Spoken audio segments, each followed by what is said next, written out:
Welcome to the Slop Temple. We pray this video helps. You begin by ensuring minimal prerequisites: an Azure subscription, a Data Factory instance, and storage or database endpoints. Once done, create linked services that authenticate to your source and sync. This is how Data Factory talks to systems. Next, define datasets and parameterize them so you can reuse pipelines.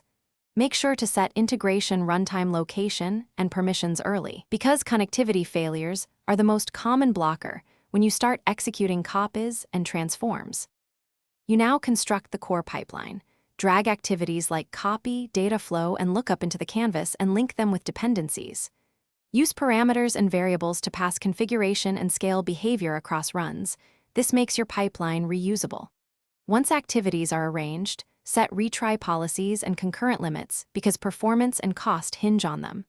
Then add triggers, schedule, or event so runs are automated. Finally, validate the pipeline and run a debug execution to observe runtime metrics and logs.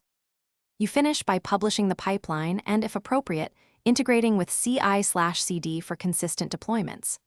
Once running, monitor active and historical runs in the monitor view.